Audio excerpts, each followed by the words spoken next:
Today we're going to go through the Go Maths Student Journal for Year 4, the Australian Curriculum Edition,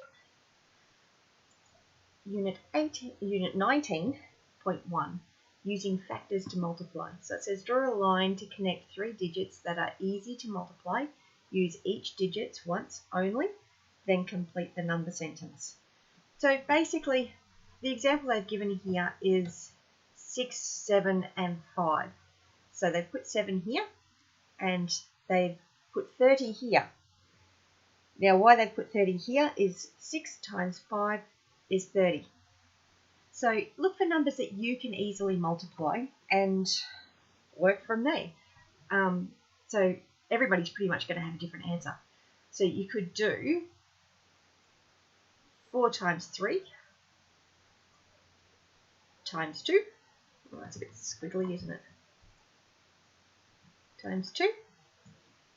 And then you come up here and you write down that you can either do 4 times 3 or 3 times 2. Depends on which way you'd like to go. So 3 times 2 is 6. And then you've got the 4 is 24. Or you could have written down 4 times 3 is 12 and then multiplied by 2. So totally up to you on that one. There's lots of options here. Some nice easy ones. 4 times 5 is 20. And then pick which one you want to add it to. Well, you don't have a huge amount of option here. It's 5, 4 or 4. So let's go for another 4, huh? So we've got 4 times 20 is 80. And then let's look over here and see what else we can come up with.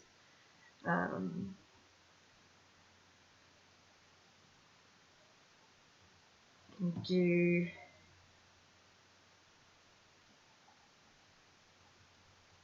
3, 7 and 4.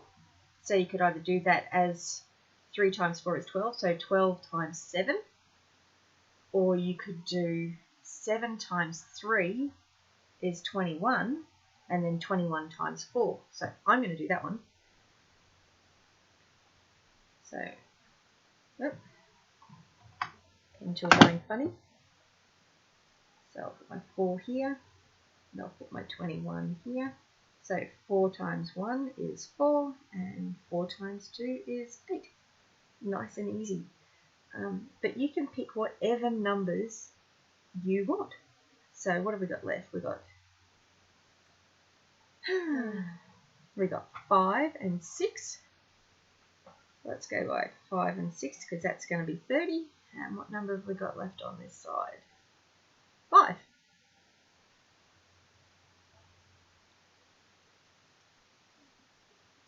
So 5 times 30 is 150. So you're only allowed to use the numbers once, and we've done that one there.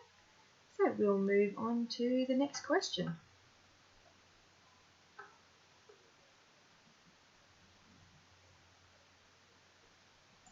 Okay, so the next one says break the number in the circle into 2 factors that will make it easier to work out the total. Write the factors and then write the answers. So, what have we got? 18. Now, 18's got a number of different factors, so you could pick a couple of different things. You could pick 3 and 6 or 2 and 9. So, I'm going to go with 3. Apparently not. I'm going to go with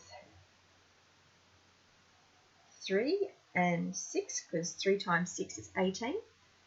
So let's look at this and see how we can get that nice and easy. Oh, look at that. 5 and 6 is 30. So 30 times 3 is 90. So the answer is 90. So that makes a really complex looking sum quite easy. So then we'll look at this one. So 24. Let's do that down into 6 again, huh? So 6 4s are 24. You could have done 2 12s if you wanted to, but 6 4s works really nicely. So And you can do this two ways. You could either go 5 by 6 is 30 or 5 by 4 is 20. So you can either do 6 20s or 4 30s, which is going to give you 120. Ooh. Okay, now we've got 5 times 36. That looks like an unusually difficult number to do because 36 is quite a large number, and I don't know my 36 times tables.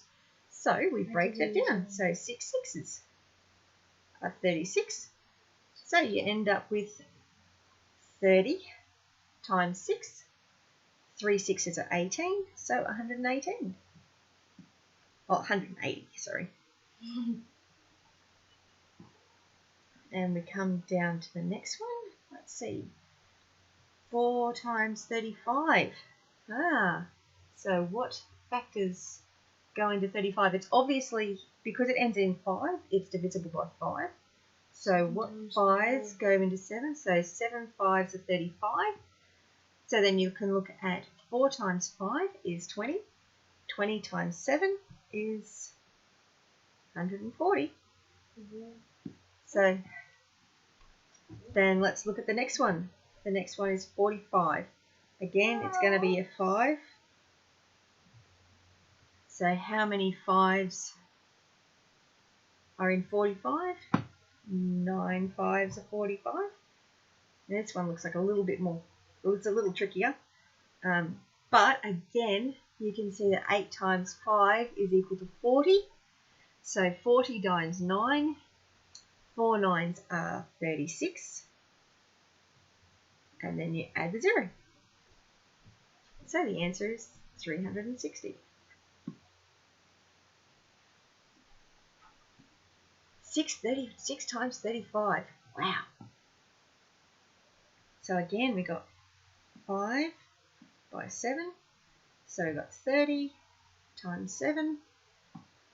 3 7s are 21. And add a 0. So 210. So the one thing that's really important with maths is learning ways to make it easier on yourself. And breaking things into smaller factors to be able to do this is a way of simplifying maths for you. Now, you've got some options here because both of these numbers have factors, but it's circled this one, so we need to write it down the way it's got it. So we've got 12, 15. The factors are 5 and 3. So then you need to look at what you're going to do here. So 12 times 5 is going to be reasonably simple. So you've got 60 there, and 60 times 3, 6 3s are 18, and then you add the 0. So 180. So next we come over here and we've got 8 times 55. Again, it's a multiple of 5. So put the 5 down, and 55 divided by 5 is 11. So 8 times 5 is 40. 40 times 11, 4 11s are 44. And add on the 0, so 440. Now I haven't really left much there for you to actually do, have I? I've done all the answers for you. Except for this top one. You can come up with some ideas on this one. I'm sure you can find some other alternatives here than what I've come up with. So yeah, so using factors to multiply. It's a really important skill to be able to find the factors of a number. So yeah, have a great day. Bless you.